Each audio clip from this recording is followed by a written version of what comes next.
agora dá pra gravar. Eu tô gravando a tela aqui pelo PowerPoint, pessoal, e depois eu vou subir ela pra vocês, tá joia? Eu tava conversando com o Pedro agora, conversa geral, vamos dizer assim.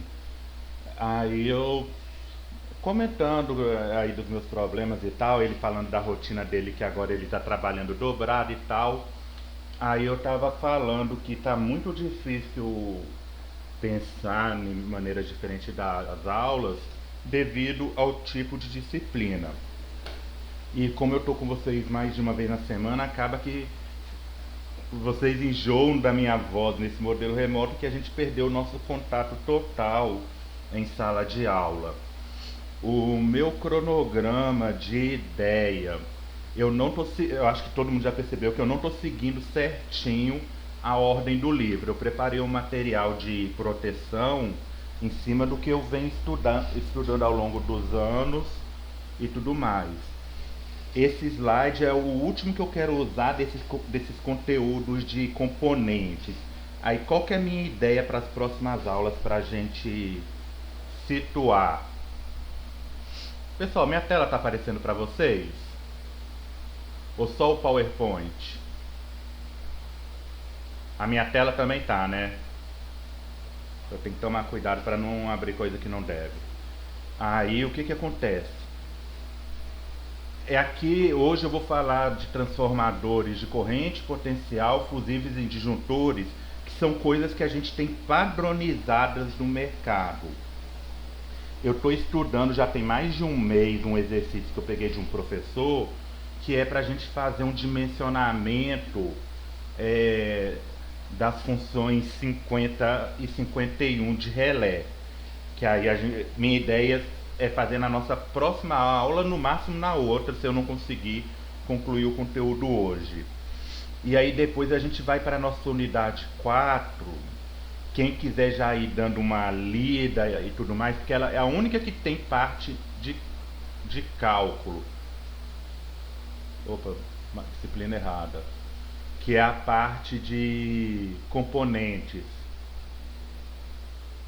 Então, a ideia é a gente pegar, dar um foco maior nela, que é fazer cálculo de curto-circuito, componentes simétricas, fazer a análise de sequência positiva, negativa e sequência zero. Isso aqui já é uma parte mais gostosinha, a gente vai mexer com matriz e vetores do mesmo jeito. A diferença é que a gente já vai ter uma forma matricial padronizada.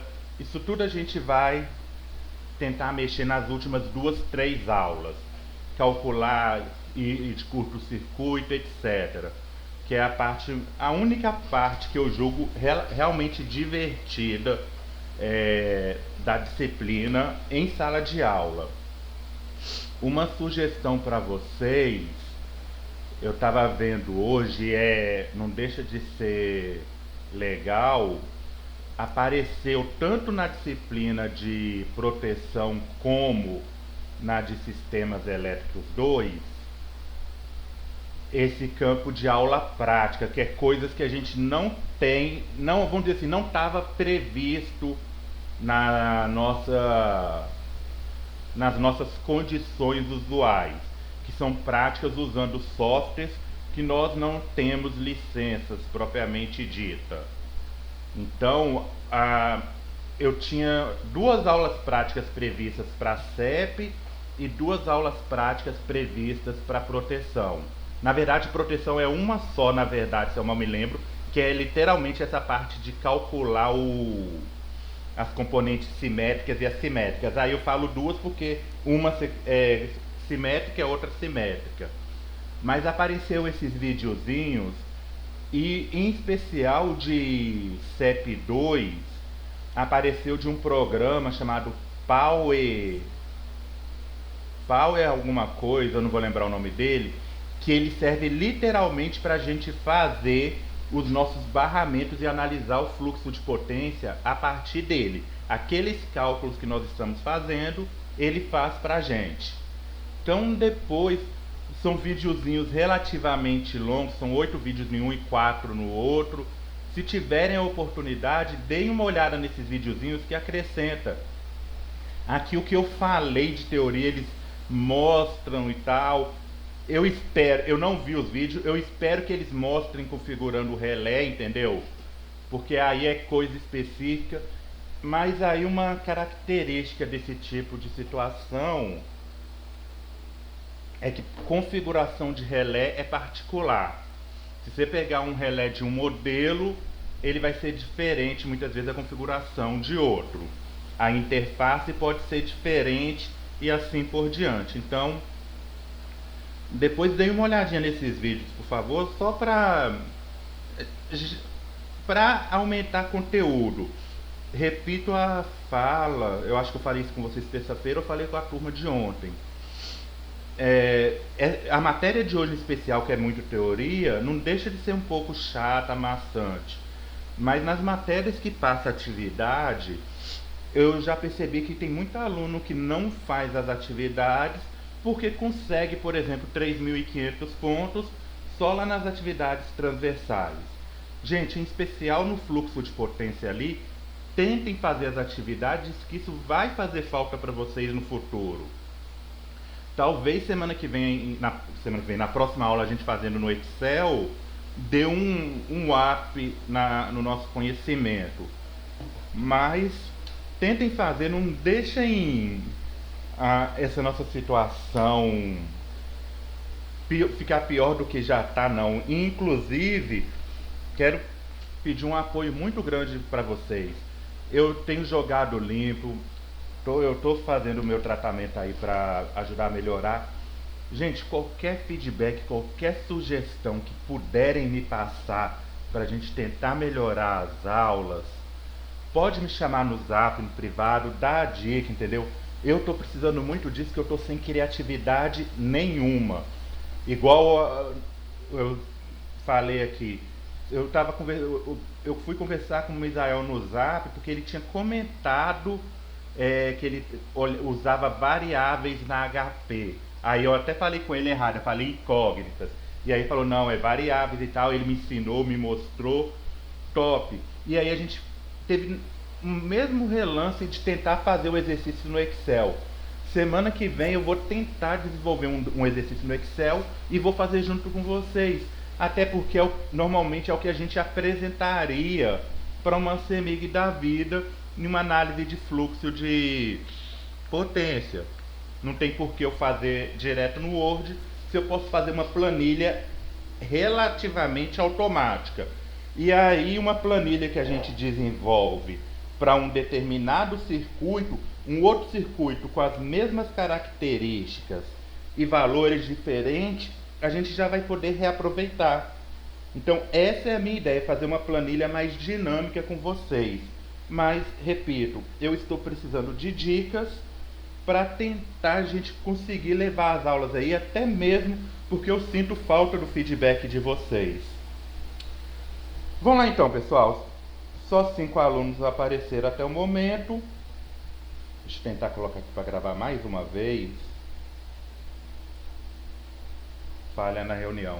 Eu estou gravando pelo PowerPoint mesmo, pessoal. E aí depois eu subo pelo YouTube. Gente, acaba que a gente repete os assuntos algumas vezes, mas dentro do CEP, quando a gente pensa no conjunto da obra, a gente está pensando em valores extremamente altos. Lembrando que quando eu falo CEP, Sistema Elétrico de Potência. E só para a gente situar, na disciplina de CEP mesmo, a gente vê que para facilitar muitos cálculos, a gente trabalha com valores em PU, com uma base pré-definida. Por que isso? Simplesmente para facilitar, para ser mais viável os nossos cálculos. E assim como tal, quando a gente está trabalhando no CEP, nós não temos como retirar desse circuito valores mensuráveis de maneira direta, porque os valores são extremamente altos. Imagine, por exemplo, que você vai medir a tensão com um multímetro em uma linha de transmissão. O multímetro teria que medir, no mínimo, 230 mil volts. Então, são valores absurdamente grandes. Então, para isso a gente usa os nossos transformadores instrumentais. Quando a gente estava falando lá de relés, a gente falava muito TC e TP, transformador de corrente e transformador de potencial. Hoje a gente vai ver um pouquinho mais sobre eles, os modelos que tem deles e, principalmente, eles são comerciais, pessoal. TCs e TPs não são assim, para cada circuito eu vou ter uma situação. Não, uma vez que você vai dimensionar, você vai ter uma tabelinha para seguir, assim como você segue para um fusível, para um disjuntor, etc. Os transformadores de potencial quase não causam problemas no que se refere à proteção, mas são críticos para instrumentação e medição. Inclusive, quero fazer uma errata que na última aula que a gente teve em sala de aula, teve uma fórmula lá que tinha RTC sobre RTP, que eu me embananei e falei que ela estava invertida. Não, ela estava certa. Muitas vezes, dependendo da configuração que você vai fazer no relé de impedância, a impedância de sua de configuração ali pode ser maior do que a impedância que está na rede. Essas duas impedâncias, elas não têm necessidade de, vamos dizer assim, obedecer a mesma escala, porque o relé ele vai fazer a leitura de aferição. Então, quando a gente faz ali, ele literalmente vai ler a relação da tensão com a relação de corrente. É a partir dali que ele vai obter a impedância. Quando a gente joga isso para a rede de proteção, isso dá diferença. Principalmente que, hoje a gente vai ver isso melhor, a gente vai ver que nos nossos TPs tem uma padronização, eles vão sempre reduzir para um valor de tensão. Os nossos TCs têm uma outra relação, eles sempre vão reduzir para um outro valor de corrente. Então, não necessariamente eles vão ser sempre proporcionais. Então, só fazer essa errata que a fórmula estava certa, na hora eu me embananei. Transformadores de corrente são um problema constante para os engenheiros, porém não trazem maiores problemas para a instrumentação e medição. Instrumentação e medição requer uma boa exatidão sob condições normais de corrente e tensão. A proteção requer que os transformadores operem em condições extremas, sobretudo os TCs. Gente, normalmente os TPs eles vão estar padronizados. Você vai achar os TPs que eles vão abaixar a tensão normalmente para 115 ou 115 raiz de 3 na norma ASA da BNT, ou 110 e 110 raiz de 3 na IEC, que é internacional. Já os TCs, normalmente eles são padronizados em 5 amperes. Então a gente vai ter a corrente de medição reduzida a 5 amperes. Mas hoje está se tornando muito usual adotar valores de 1 a 10. Por que eles estão adotando valores assim? Principalmente em subestação. Eu estava conversando com um colega, ele falou que normalmente eles têm optado por trabalhar com correntes menores para oferecer menos risco e ter menos necessidade de EPIs na parte de instrumentação.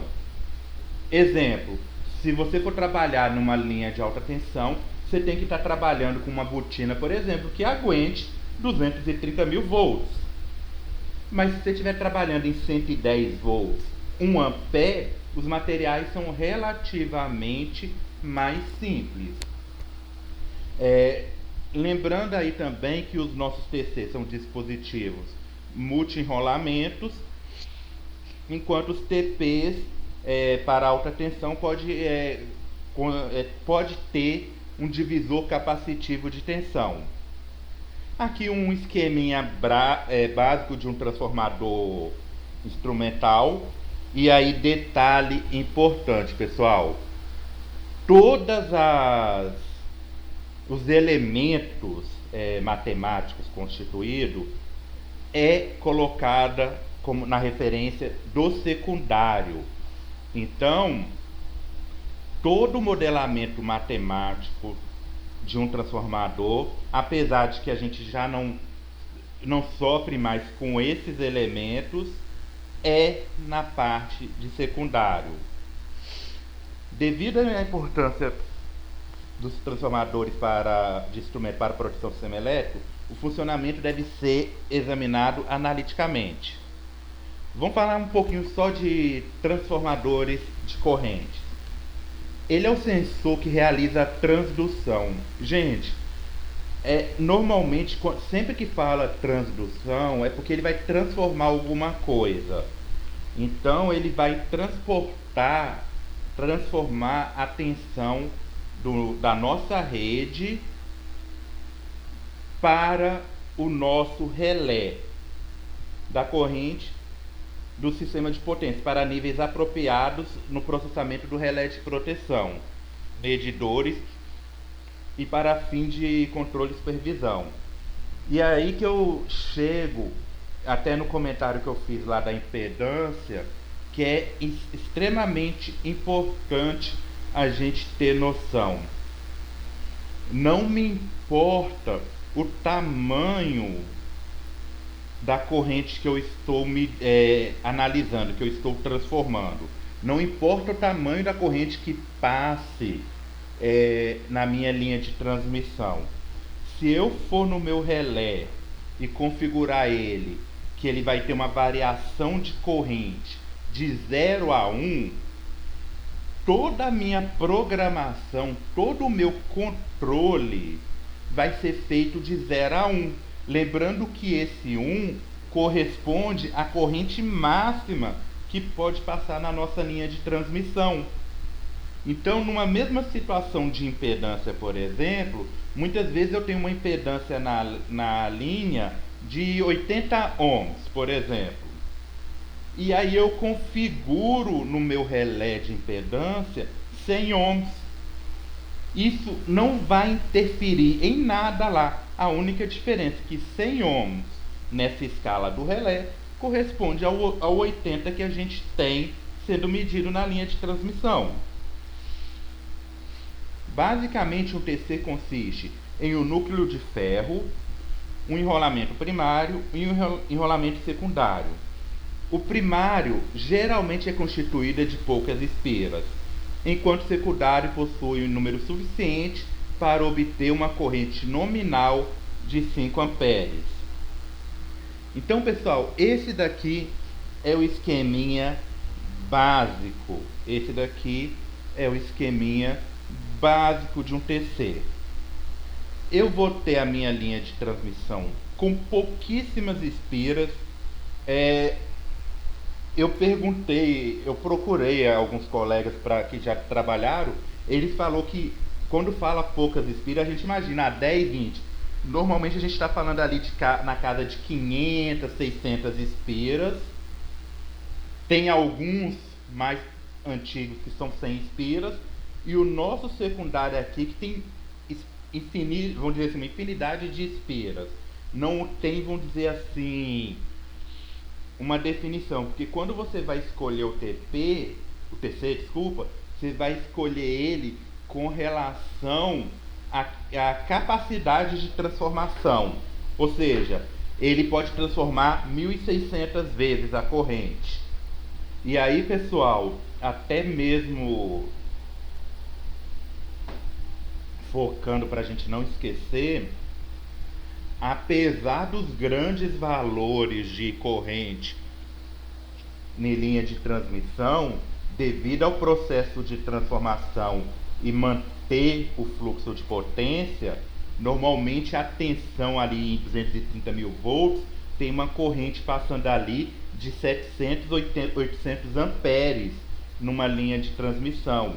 Ou seja, não é uma corrente tão grande. Claro que tem as super linhas de transmissão que transportam 2.000 amperes, mas normalmente são correntes que a gente consegue imaginar. Mas acredito que a maioria de vocês que tenham um pouco mais de conhecimento não devem ter visto multímetro que mede mais que 200 amperes, por exemplo. O maior multímetro que eu vi até hoje, Fernando, um alicate a perímetro, foi de 200 amperes. Se você chegar numa loja hoje, você vai ver que você vai achar ali para 80 amperes, 100 amperes. Mais do que isso é bem difícil, porque aí a gente está trabalhando já nesse nível alto. Eu vi um outro dia um alicate amperímetro naquela loja de elétrica que tem ali na frente do shopping. Ele era 80 amperes, estava R$ 280, quase que eu comprei ele, porque eu gosto, simplesmente eu gosto de gastar e eu não tenho um alicate amperímetro e eu acho muito interessante. Então, pessoal, esse é o esquema básico, esteira do primário, secundário. Para simplificar e evitar de desenhar as partes de TC, normalmente essa é a simbologia adotada. A gente simplesmente meio que faz um M em cima da linha de transmissão.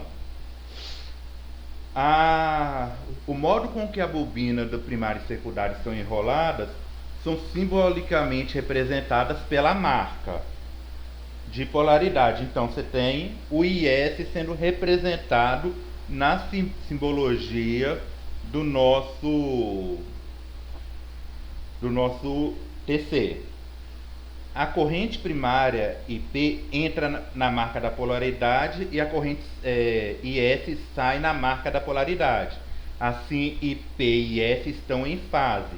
Então, na hora que você pega o transformador, acredito eu que vocês devem... eu vou ter que perguntar. Vocês fizeram alguma prática com transformadorzinho lá na faculdade?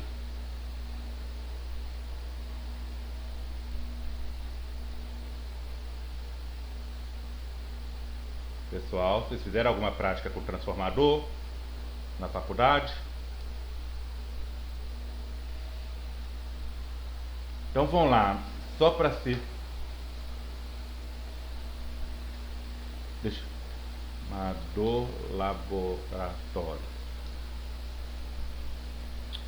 Vai ser difícil achar uma imagem de um transformador aqui, obrigado, de prima. Normalmente é esse modelo aqui, um transformadorzinho que a gente usa em laboratório. Oi? Só o PowerPoint? Você tá vendo pelo Teams, né? Deixa eu colocar aqui. É porque eu tô transmitindo pelo Teams para vocês e tô gravando no PowerPoint também. Vou colocar minha área de trabalho toda. Então isso aqui é um transformadorzinho. Quando a gente alimenta ele, esse aqui é o de bancada que a gente utiliza, normalmente a gente não se preocupa, a não ser que a gente vai fazer uma análise mais aprofundada no osciloscópio. A gente não preocupa em qual cabo a gente está ligando a fonte, tendo em vista que é uma corrente alternada. Mas para o transformador instrumental, ele tem a marcação que devemos seguir. Então você vai ter uma marcação informando onde você vai entrar com a corrente e de onde você vai tirar a corrente de instrumentação. Então você vai ter as duas situações. Então aqui está representando um pontinho para a gente colocar na simbologia, mas isso é mostrado no próprio elemento. Normalmente tem uma seta demonstrando isso. Aí a gente tem os inúmeros tipos de características construtivas. O TC tipo barra, que no meu ver, os poucos que eu vi hoje são mais antigos. O enrolamento primário é uma barra fixada através de um núcleo de ferro. Os TC do tipo barra fixa são extremamente empregados em painéis de comando de baixa tensão e de elevada corrente para proteção e para medição, mais utilizado em sistemas elétricos de potência, em média e alta tensão. Temos diversos fabricantes. Então, basicamente, ele é uma barra e um anel com as espiras para sair para o secundário. Ele é esse formatinho aqui. Então, ele literalmente tem uma barra fixa, o núcleo, onde vai estar o nosso enrolamento, e a gente vai ter aqui os terminais do secundário saindo dele. Então repara que quando a gente está falando da bobina de primário, não necessariamente vai ser uma bobina. Nesse caso aqui é uma barra fixa. Então ele literalmente ele é parafusado diretamente na linha de transmissão. E aqui a barra de fixação, a placa de identificação dele. Então ele é nesse formato. Aqui outras características dele. Então você tem a barra fixa por onde vai passar a linha de transmissão. Pode ter o isolador para facilitar e até mesmo distanciar dos terminais do nosso secundário. E a construção interna, bobina do secundário, barra fixa, núcleo, isolador, caixas de terminais. Então, a gente tem classe 72,5 kV e 230 kV. Então, eu lembro quando eu estava estudando, eu tinha muita dúvida de por que você chega em subestação, tem um monte de isolador? Na verdade, a maioria desses isoladores são componentes de medição que está tirando valores da nossa rede. TC tipo enrolado, é aquele cujo enrolamento primário é construído de uma ou mais espiras envolvendo o núcleo do transformador. Usado principalmente para medição, mas também usado com relés. Construção limita o uso devido a baixa isolação, não maior do que 15.000 volts. Então, nesse daqui, você literalmente já vai ter uma espira enrolada, um núcleo em comum e o nosso secundário. Tipo janela, não possui o primário fixo. É constituído por uma abertura através do qual o núcleo por onde passa o condutor que forma o circuito primário. Muito utilizado em painéis de comando de baixa tensão para pequenas e médias correntes. Então, pessoal, esse daqui literalmente ele vai ser inserido como se fosse uma janelinha. A barra, a linha de transmissão vai passar dentro dele. É quase o de barra fixa lá em cima. A diferença é que aqui a barra literalmente é fixa no conjunto. Nesse tipo de janela aqui, você vai passar a barra dentro dele. Então, esse aqui é como se, vamos dizer, é como se eu fosse abraçar o condutor. Mas aí tem uma diferença importante. Ele não é aberto. Você tem que literalmente passar o condutor por dentro dele durante a construção. Isso limita um pouco. Aqui no de tipo de barra, você tem que vir com o condutor e literalmente parafusar nele, que limita do mesmo jeito. Aqui, aí por exemplo, se você vai colocar numa subestação, você pode, entre aspas, literalmente interromper um circuito, uma linha de transmissão e colocar ele. No de tipo janela, você teria que pegar lá no início da linha de transmissão e vir com ele até o ponto que você quer, devido a essa construção dele. Então ele é um enrolamento onde passa o condutor por dentro e tem os terminais que tira os valores de secundário. Tipo bucha, semelhante ao dos tipo barra, porém sua instalação é feita na bucha dos equipamentos, transformadores, disjuntores, etc., que funcionam como enrolamento primário. São empregados em transformadores de potência para uso, em geral, na proteção diferencial, quando se deseja restringir o próprio equipamento e o campo de ação desse tipo de proteção. Então, a gente vai ter a bucha do equipamento, o terminal do transformador e ele é encaixado ali naquele terminal. Então, é o que a gente mais vê acontecer, ó. Aí ele está até que simbolizando, ó, TC tipo bucha.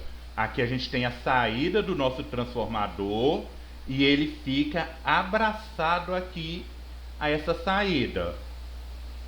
Então, é o mesmo princípio lá do tipo barra, só que ele é colocado nesses terminais. Núcleo dividido é bem parecido com o tipo de janela, só que para facilitar ele é separável. É utilizado na fabricação de equipamentos manuais de medição de corrente e potência, normalmente conhecido como alicate amperímetro. Então ele é o de tipo janela, mas ele tem a possibilidade de abertura. É o que a gente fala, é o nosso alicate amperímetro, serve como um excelente exemplo. Para quem não conhece, pessoal, isso aqui é um alicate amperímetro. Aqui tem outro modelo. Aqui a gente tem um TC e ele solta como se fosse um cartucho de videogame ali. Você vai desparafusar ele, essa parte de cima sai. Você vai, coloca ele no cabo e fecha ele. O pouco que eu pesquisei, eu tentei achar, esses são utilizados mais para essa instrumentação de pequeno porte, por isso que faz a referência ao alicate amperímetro. Em subestações normalmente não se gostam de utilizar ele, porque ele pode ter alguma pequena variação de medida por questão de ter sujeira, por exemplo, no terminal. Quando eu fiz Senai, eu ganhei um alicate amperímetro, que acabou que eu tive que devolver para quem me deu, porque trabalhava com isso na área, o dele queimou e ele não tinha como comprar outro na época. Hoje é muito mais acessível você comprar um alicate amperímetro do que há 20 anos atrás. E eu fiz um teste real. Se você pegar uma folha de papel e colocar ali no alicate amperímetro, interfere na medição de corrente, por causa de literalmente esse alicate formar uma bobina. Então o campo magnético circulando ali, uma folha de papel, interferia no resultado.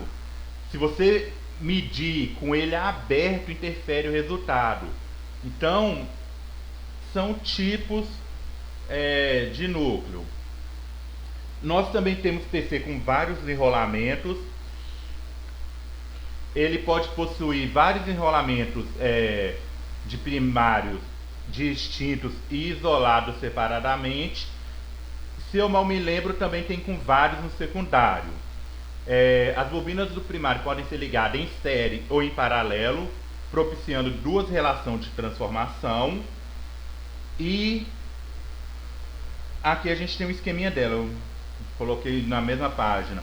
Então eu posso ligar aqui, se eu tiver, por exemplo, níveis de corrente diferentes no meu circuito, se eu tiver níveis diferentes de corrente no meu circuito, e aí eu posso associar a fim de mudar essa relação de transformação. Os TCs com vários núcleos de secundário, eles possuem vários enrolamentos secundários, você pode tirar várias medidas. Cada núcleo pode ter uma destinação distinta, como medição e proteção no mesmo equipamento. Então, é o mesmo princípio de qualquer um, com várias bobinas de saída. Inclusive, aí fazendo a referência nesses transformadorzinhos de laboratório, É muito comum quando você pega um transformadorzinho desse, ele tem uma entrada 127 e tem a saída que pode ser 6 mais 6, 12 mais 12, 24 mais 24. Você tem duas bobinas de secundário. Inclusive aqui você pode ver que você tem mais terminais. Igual aqui, ó. São 6 terminais que tem aqui. Não quer dizer que tenha 6 terminais para ser utilizado. 6 relações de transformações. Mas isso tudo tem que ser olhado na característica do TC que você está comprando. Detalhe, pessoal, quando eu estou fazendo a referência aqui nesses transformadorzinho, esses transformadores aqui é de potência, tá? Eles não são transformadores de corrente. Nós estamos falando aqui dos transformadores de corrente, que são transformadores exclusivos para realizar a transformação de corrente. Aí o nível de tensão com que ele trabalha, aí ele pode ter vários níveis de tensão também. Normalmente é padronizado esse nível de tensão, como eu disse para vocês. Normalmente, inclusive, ele segue o nível de tensão dos TPs. Pelo menos os que eu consegui acesso tinha essa relação. Mas é aí que está um ponto chave. Eu me perguntei isso na minha época de faculdade. Tá, para que eu vou colocar em um sistema um TP e um TC se eu posso colocar um transformador só fazendo as duas funções? Para efeitos gerais, falando assim bem básico, é a mesma coisa. Mas para efeitos de análise de proteção, são coisas bem distintas. Porque quando você está fazendo a proteção, você quer observar individualmente o que está acontecendo com a tensão e o que está acontecendo com a nossa corrente. Então eu tenho que observar esses dois pontos separadamente. Vamos lá. Estou lá na minha subestação, o sistema armou, desligou a subestação. Aí você foi lá, resolveu tudo, colocou para funcionar. Aí você vai ter que fazer o relatório. Se você tem só um transformador de potência fazendo o trabalho todo de medição, você vai falar que foi um erro de potência. E não, pode ter sido falta de uma fase, pode ter sido uma sobrecorrente. Então a gente tem todos esses elementos que interferem, por isso a gente trabalha com eles separadamente.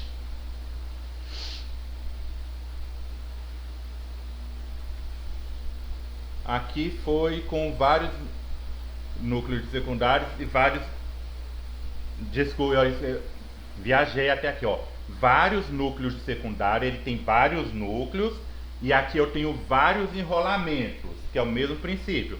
Aí eu posso tirar valores distintos na saída e posso associá-los também em série ou em paralelo. Nós temos o TC do tipo derivação secundária, constituído de um único núcleo envolvido pelos enrolamentos do primário e secundário. O primário pode ser constituído de um ou mais enrolamentos. O enrolamento secundário, por sua vez, apresenta um ou mais derivações que pode ser ligado em série ou em paralelo. Então, pessoal, aqui, para quem conhece, o princípio lá do autotransformador.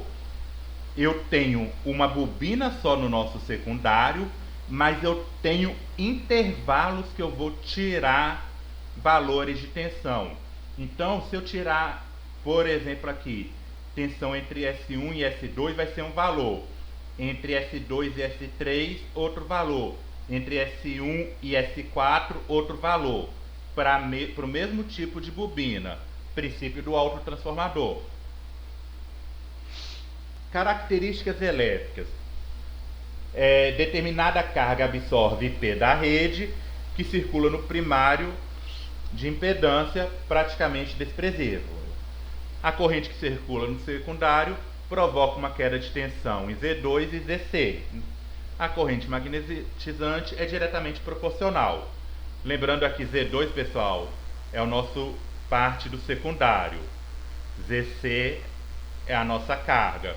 Então, é apenas o princípio de funcionamento. Lembrando que a impedância que a gente tem no enrolamento primário, ela tem que ser mínima para a gente não ter erro de medição. Então ela é basicamente desprezível. Aqui é a parte magnetizante que gera devido ao próprio circuito, à própria construção. A impedância do primário não afeta o erro do TC.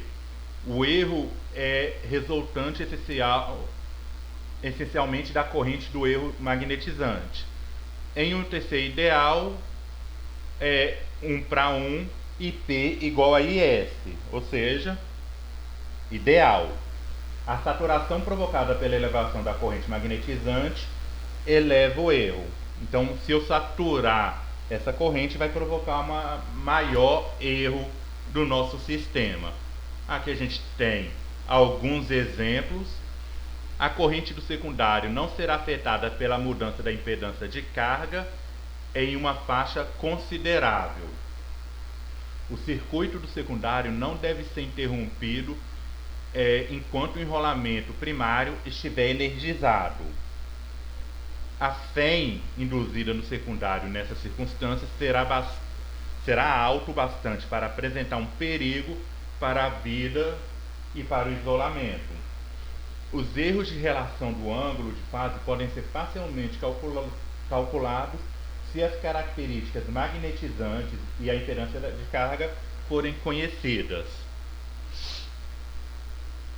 Assim, para o uso na proteção, os principais parâmetros são corrente nominal primária, relação de transformação da corrente, fator de sobrecorrente, classe de exatidão de erro, mas ainda outros podem ser considerados, como nível de isolamento, cargas nominais, fator térmico, corrente dinâmica, corrente de magnetização, dentre outros. A corrente nominal deve ser compatível com a corrente da carga do circuito primário.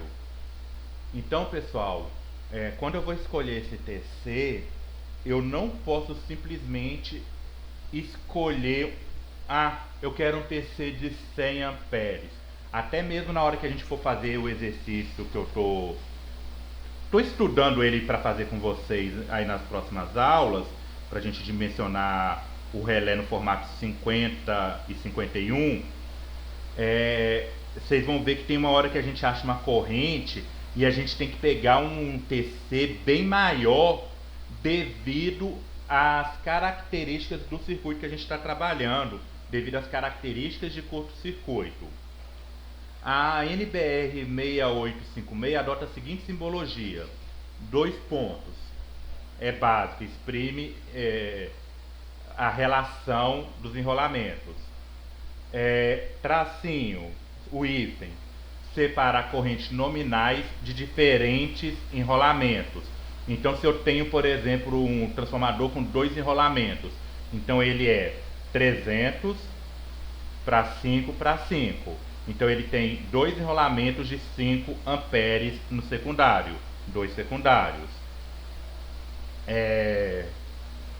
O X separa as correntes do primário ou relação dupla. Se eu tenho, por exemplo, 2 níveis de correntes possíveis, tenho 2 primários.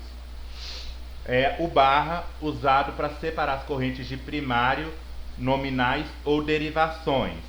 Se eu posso ter, por exemplo, um transformador que ele tem a derivação para 300 e 400 amperes no primário, ou duas derivações de 5 no secundário. Aqui, pessoal, é uma tabelinha básica de tipos de TCs. Deixa eu só pingar um remédio aqui no nariz, que comecei a ficar fanho. Aqui então a gente tem uma tabelinha de TCs. Repara que ela começa literalmente de 5 amperes e vai até 8.000. Se você dividir 8.000 por 1.600, vocês vão ver que dá 5 amperes. Gente, aí tem que muitas vezes olhar a norma de cada país, de cada concessionária, que vai interferir na escolha desse relé. Aí, por exemplo, lembrem o que eu falei com vocês. Na hora que a gente estiver fazendo os cálculos, a gente vai fazer o cálculo, inclusive, de curto-circuito. Muitas vezes um TC de 125 atenderia perfeitamente a corrente de 120 amperes passando na linha. Mas como eu vou levar em consideração uma sobrecorrente, vamos dizer que eu use aí 10% de sobrecorrente. Eu estaria acrescentando aqui 12 amperes no nosso circuito. Então ele já não serviria para a relação de transformação. Então isso tudo vai ser levado em consideração na hora de escolher. Quando eu falo RTC, eu estou falando essa relação de transformação. Então esse transformador de 8.000 de corrente de primário, ele tem um RTC de 1.600. Carga nominal. Os TCs devem ser especificados de acordo com a carga que será ligada em seu secundário. Utilizando a BNT, a simbologia é definida pela letra C e o valor da carga normalmente em VA, no secundário. Exemplo, C50. Por definição, a carga simplifica a impedância total ligada no secundário. Então, pessoal, aí a gente tem N tipos de cargas que podem ser colocadas no nosso secundário. O que me chamou a atenção, me chamou muita atenção, é o fator de potência, que é muito pequeno, vamos dizer assim, para resistência indutiva, vamos dizer assim. Inclusive, isso aqui eu tirei do manual, tá resistência indutiva em vez de reatância. Então você vê que até o C90 aqui a gente está trabalhando com um fator de potência de 0,9. E isso para a relação de transformação, tá, pessoal? A gente está falando da nossa carga. Aqui a gente já está falando para 0,5.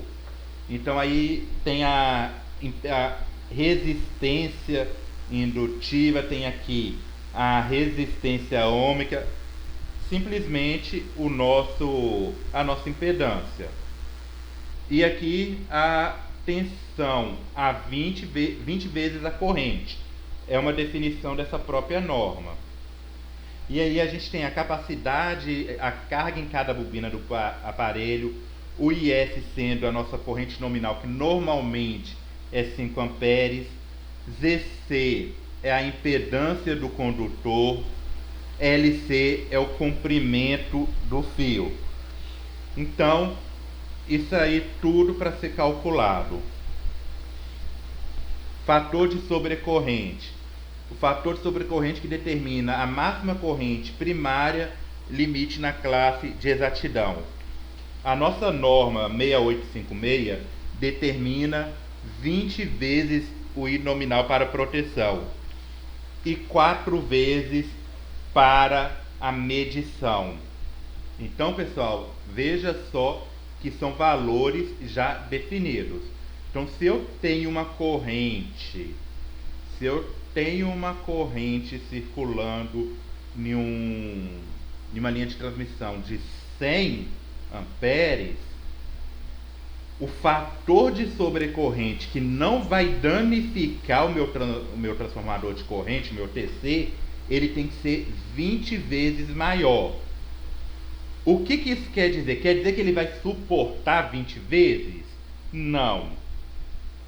Mas uma vez que, por exemplo, fechou um curto-circuito, passou essa corrente nele, ele não vai pegar fogo de prima. Então é um fator de sobrecorrente. Então, e 4 vezes na parte de medição. Então, na hora que a gente estiver fazendo os cálculos, a gente vai ver lá. Eu tenho na linha de transmissão o curto-circuito monofásico, o curto-circuito bifásico, o curto-circuito trifásico, que normalmente é o maior. Nessa linha de transmissão, por exemplo, só falando assim por alto, que está passando 100 amperes. O curto-circuito trifásico dela é 3.000 amperes. É 3.000 amperes. Aí eu vou lá naquela tabelinha anterior. É 100 amperes está passando, eu vou escolher o transformador de 125.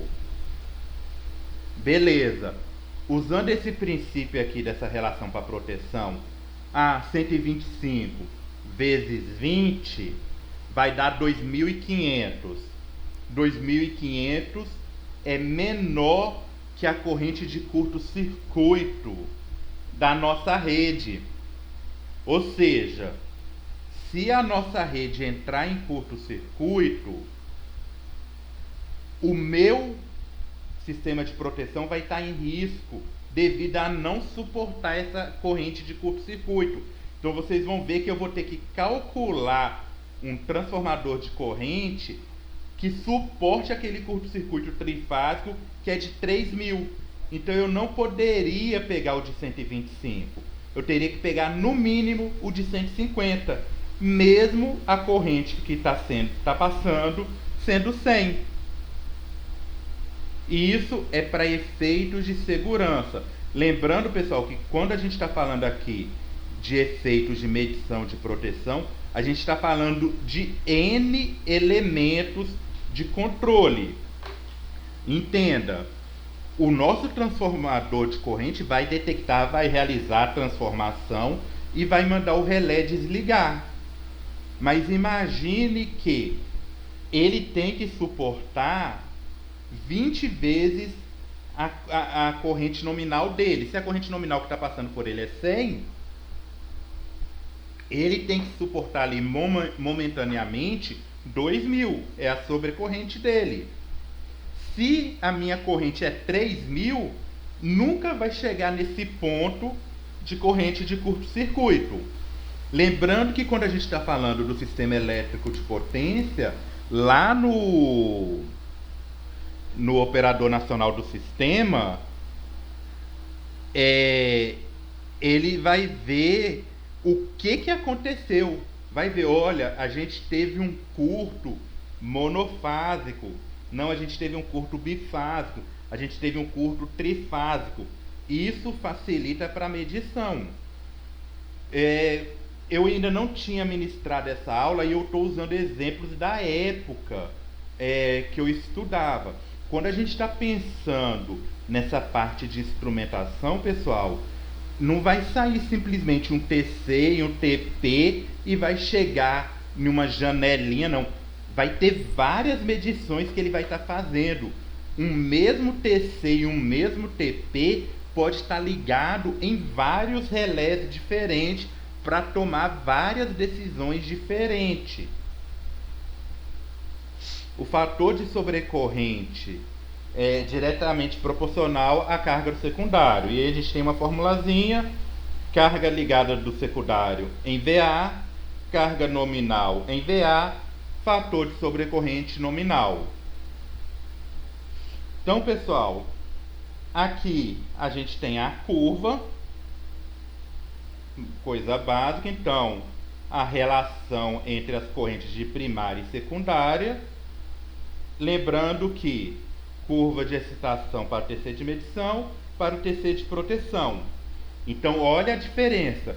Eu vou ter um transformador de corrente que vai estar ajustado para proteger o meu sistema. Eu vou ter um TC que vai estar ajustado para medir o meu sistema. Os TCs estão trabalhando na mesma rede. Um vai proteger, o outro vai medir. A tensão do secundário é limitada pela saturação do núcleo. Pode aparecer sobretensões devido ao ruído secundário ou a elevadas impedância de secundário. Normalmente é calculado pelo fator vezes a impedância vezes a corrente, sendo o fator de sobrecorrente padronizado em 20, vezes a carga do secundário em ohms, vezes a corrente do secundário do TC. Então aqui a gente tem as classes de proteção, as classes de tensão. Então uma curva 2,5 VA, por exemplo, ele tem 10 volts no secundário, e isso vai até 800 com C200. Então lembra que lá no início eu falei que normalmente os TPs são para 115 e 110? Você vê que as tensões aqui são diferentes. Fator térmico é aquele que pode se multiplicar a corrente primária nominal para se obter uma corrente que pode conduzir continuamente na frequência com cargas especificadas, sem que sejam incididos os limites de elevação de temperatura definidos por norma. A nossa 6856 especifica os seguintes fatores térmicos nominais: 1, 1.2, 1.3, 1.5 e 2.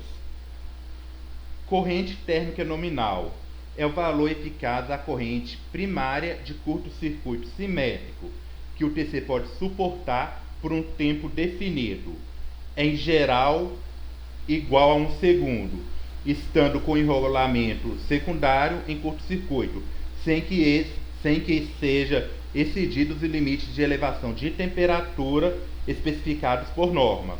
Então, gente, repare que essa corrente de curto-circuito, ela pode atravessar o nosso TC até por 1 segundo. Aí vocês vão falar, mas 1 segundo não é nada. Não sei se vocês são fãs igual eu, mas em Star Trek, o primeiro contato, lá tem um robô chamado Data que acompanha o Picard. Lá não é o Picard, não. Não, é o Picard mesmo, que é até quem faz o Charles Xavier no X-Men, aquele carequinha. E ele tem uma ação lá com os Borgs. Aí no final ele fala que se sentiu tentado a aceitar a proposta do Borg por 0,00 tantos segundos. Aí o Picard, não é Picard mesmo, é Picard, vira e fala: como assim? Ele, uai, esse tempo para um computador é uma eternidade. E é verdade, quando a gente pensa em processamento de computador, a gente trabalha com altos níveis de processamento. 1 segundo, um computador faz infinidades de cálculos. Lembrando aí, dependendo da frequência com que trabalhamos. Corrente dinâmica nominal é o valor de impulso da corrente de curto-circuito assimétrica que circula no primário do transformador e que este pode suportar por um tempo estabelecido de meio ciclo, estando o enrolamento dos secundários em curto-circuito, sem que esse seja afetado mecanicamente em virtude das forças eletrodinâmicas desenvolvidas. Polaridade. Os transformadores de corrente destinados a serviços de medição de energias, relés de potência, etc., são identificados nos terminais de ligação do primário e secundário por letras convencionadas que indicam a polaridade para a qual foram construídos e que podem ser positivas ou negativas. Pessoal, vamos fazer a observação novamente. Em corrente alternada não existe positivo e negativo. Mas quando a gente está falando aqui positiva e negativa, é literalmente entrada e saída. Então, a gente tem que ter essa noção. É o sentido do fluxo da nossa linha de transmissão. É o sentido do fluxo da nossa linha de transmissão. A gente não pode confundir a senoide, que ela vai ter valores positivos e negativos, mas o sentido desse fluxo é um só. Geralmente são empregadas pelas letras com seus índices. Então, P1 e P2. Entrada é P1, saída é P2. Isso no primário. Secundário, S1 e S2. Entrada do secundário 1, saída 2. Gente, isso interfere diretamente na nossa medição. Diz que um transformador de corrente tem a polaridade subtrativa.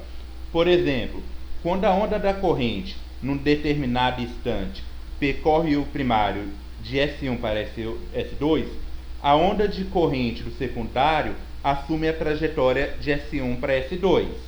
Caso contrário, disse que o TC tem a polaridade aditiva. Então, se eu tenho essa ordem, P1 para P2, S1 para S2, subtrativo. Se eu tenho P1 para P2 e S2 para S1, aí ele seria aditivo. Normalmente, deixa eu até voltar lá, bem lá atrás, onde estava isso marcado. Cadê? Aqui. Na hora que isso está simplificado, a gente vê apenas pela simbologia do terminal. Ela não vai mudar, vai continuar sendo normalmente S1 e S2. Opa! A maioria dos transformadores de corrente tem polaridade subtrativa, sendo inclusive indicada pela norma 6856. Somente sob encomenda são fabricados transformadores de corrente com polaridade aditiva. Deixa eu ver só. Eu vou parar aqui nessa parte aqui, aí eu só vou falar esses 3 lâminas e paro nela. Erros de transformadores de corrente. Se deve à influência do material ferromagnético que tiver constituído o núcleo. De extrema importância quando se trata de transformadores de corrente destinados à medição. Em geral, os erros de relação de ângulo de fase dependem do valor de corrente do primário do transformador e do tipo de carga ligado no seu secundário e da frequência do sistema, que é normalmente desprezada devido à relativa estabilidade desse parâmetro nas redes de suprimentos. É aquele que é registrado na medição de corrente com TC, onde a corrente do primário não corresponde exatamente ao produto da corrente lida no secundário em relação à transformação nominal. Devido basicamente à corrente nos ramos magnetizantes, conforme mostra a figura, do transformador equivalente. Então, pessoal, por a gente ter essa parte do ferro magnético, as questões magnetizantes, eu posso ter uma corrente no secundário um pouquinho diferente devido a essa relação, normalmente dado por essa fórmula. A gente tem a relação de transformação real, a gente vai ver a diferença entre IP e IC. Então, se a gente multiplicar aqui, a gente tem a relação do transformador com a corrente secundário e com a corrente do primário. E aí a gente divide pela corrente do primário e multiplica por 100 e a gente vai achar o erro percentual dessa relação de transformação. Com isso também a gente tem um erro de defasagem. O ângulo beta, que mede a defasagem entre a corrente vetorial primária, é inverso da corrente vetorial secundária de um transformador de corrente. Vamos parar aqui nessa parte da classe de exatidão, que depois disso a gente deve evoluir para as designações. Então, vamos parar aí, vamos fazer um intervalozinho para a gente respirar um pouco. A gente volta às 8h45. Aí eu vou interromper a gravação Na aula de hoje vai ter 2 gravações só por causa do Teams não estar gravando. Então, fazendo uma pausa aí, pessoal. Eu vou deixar a tela preta, mas o Teams aberto. Como que eu vou parar agora no Word?